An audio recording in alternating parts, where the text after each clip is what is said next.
یہ جو سویڈن میں واقع ہوا اور اس سے قبل ٹیری جونز نے جو ہالینڈ میں کیا، اور اس طرح کے ملتے جلتے واقعات جو ہوتے رہتے ہیں، یہ اس لیے ہیں کہ یہ لوگ اس کتاب سے ہار گئے ہیں۔ اگر قرآن کا مقابلہ کرنے کی ہمت ہوتی تو یہ کوئی تھوڑا کرنے والا کام تھا۔ آزادی اظہار کی بات کرنے والے، بات بات پہ ڈائیلاگ مکالمے کی بات کرنے والے اس سطحیت پہ کیوں اتر آئے؟ اس لیے کہ قرآن کا مقابلہ ان سے ممکن ہی نہیں ہے، اور قرآن نے چیلنج کر رکھا ہے، اور یہ چیلنج آج کا نہیں ہے، یہ صدیوں سے چیلنج ہے۔ چیلنج یہ نہیں کیا گیا کہ بڑی صورت لے کر آؤ، 3 آیات پر مشتمل ایک صورت ہی لے آؤ، نہیں لا سکے۔ تیرے سامنے یوں دبے لچے فصحا عرب کے بڑے بڑے، کوئی جانے کے منہ میں زبان نہیں بلکہ جسم میں جان نہیں۔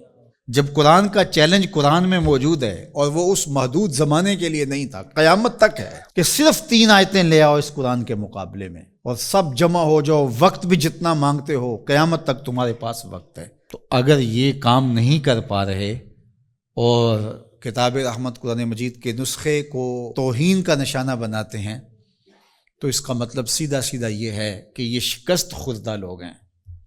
یہ جو مکالمے کی اور ڈائیلاگ کی بات کرتے ہیں، یہ صرف زبان سے اور منہ سے کرتے ہیں۔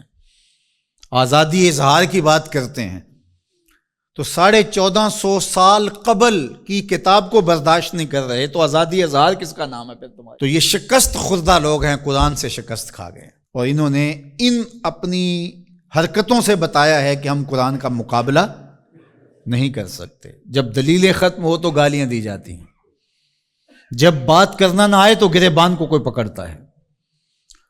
تو قرآن مجید کے ساتھ اہانت امیز سلوک اس بات کی دلیل ہے کہ آج دنیا قرآن کا مقابلہ کرنے سے قاصر ہے، جس طرح ماضی میں قاصر تھی، اور قیامت تک اس کا معاوضہ ممکن نہیں ہے۔ اور جب معاوضہ ممکن نہیں ہوگا تو اوچی ہتھ کنڈے ہوں گے، اور اس طرح کی نیچ حرکتیں ہوں گی۔ لوگوں نے لوگوں کے ساتھ لڑائیاں کیا، بھلا کسی نے کتابوں کو بھی جلایا ہے، کسی نے کتابوں کی بھی بے حرمتی کی ہے، کبھی ایسا بھی ہوا ہے؟ اور آج جو مغرب کے قصیدے پڑھتے پھرتے ہیں، یہ ان مکروہ چہروں کو دیکھیں۔ تو آئیے میں اور آپ اس کتاب سے جڑ کر کے اپنی زندگی کو ان بلندیوں پر لے جائیں کہ پھر ہماری گرد راہ کو بھی کوئی چھو نہ سکے۔ لیکن افسوس یہ کہ یہ چیزیں ہمیں بیدار کرنے کی بجائے، یہ چیزیں ہمیں کھڑا کرنے کی بجائے، کتاب کے ساتھ جوڑنے کی بجائے، الٹا جو ہے وہ ہمارا غیظ و غضب اپنے اوپر ہی برستا ہے، اور پھر ہم جو ہے وہ دوبارہ وہیں بیٹھ جاتے ہیں جہاں ہم تھے، اور 1 انچ بھی آگے بڑھنے کے ہم کوشش نہیں کرتے۔ یہ واقعات امتوں کو کھڑا کر دیتے ہیں۔ آپ تاریخ پڑھیں، چھوٹے چھوٹے واقعات سے قومیں کھڑی ہو جاتی ہیں، لیکن قوم ہو تو کھڑی ہوگی نا، اور جب قوم ہی نہیں ہوگی تو قیامت بھی ٹوٹ جائے تو کوئی فرق نہیں پڑتا۔ اقبال نے کہا تھا، جس سے تعمیر ہو آدم کی، یہ وہ گل ہی نہیں۔ اس مٹی سے پھر کچھ بھی نہیں بنے گا، یہ مٹی کی مٹی رہے گی، تودا رہے گا ریت کا، کچھ بھی نہیں بنے گا۔ قیامتیں گزر جائیں تو کچھ نہیں ہوتا۔ تو یہ چیزیں امت کو کھڑی کر دیں، اور کتاب رحمت کے ساتھ ہم جو ہے وہ جڑ جائیں، اور اس طرح جڑیں کہ ہمارا اوڑھنا بچھونا اس کتاب کی تعلیمات کے نتیجے میں ہو، اور پھر دیکھنا کہ دنیا تسخیر کرنے کا راستہ یہیں سے نکلے گا۔ اللہ جل شانہ ہمیں ہمت عطا فرمائے۔ اگرچہ ہمارا دل بہت دکھا ہے اس معاملے کے اندر، اور اس وقت پے در پے ایسے واقعات ہوتے ہیں کہ ہمارا دل زخمی ہوتا ہے، لیکن ہم اس کا کیا کر سکتے ہیں جب تک ہمارے پاس قوت نہیں ہوگی، شوکت اور حشمت نہیں ہوگی۔ مغلوب قومیں سوائے پیچ و تاب کے اور کیا کر سکتی ہیں؟ غالب قومیں جو ہیں وہ فیصلے کرتی ہیں، اور فیصلے ہی نتیجہ خیز ہوتے ہیں۔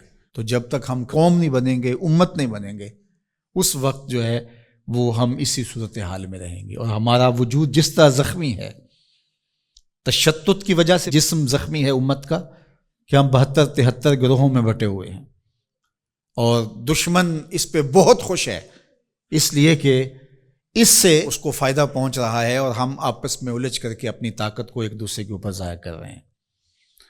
دوسری جانب ہم جغرافیائی تقسیمات پر یقین اس قدر پختہ رکھ لیا ہے، جو ایک مغرب کی سازش تھی۔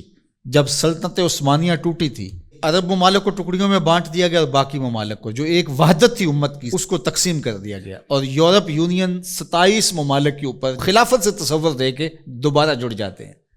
وہ بکھرے ہوئے جڑ کر کے اپنا مشترکہ دفاع، مشترکہ کرنسی اور یہ ساری چیزیں بنا کے تو وہ باقاعدہ 27 ملک جڑ جاتے ہیں، 50 ریاستیں امریکہ کی ہیں جو جڑی ہوئی ہیں اور ایک وحدت ہے. تو امت مسلمہ کو ٹکڑے ٹکڑے کر دیا. اور آج دیکھیے کہ ان ملکوں کی باہم لڑائی سے شام کا کیا حال ہو رہا ہے اور یمن کا کیا حال ہو رہا ہے. بلکتے ہوئے یتیموں کے آنسو پوچھنے والا کوئی نہیں ہے، سب کو اپنے مفادات سے غرض ہے.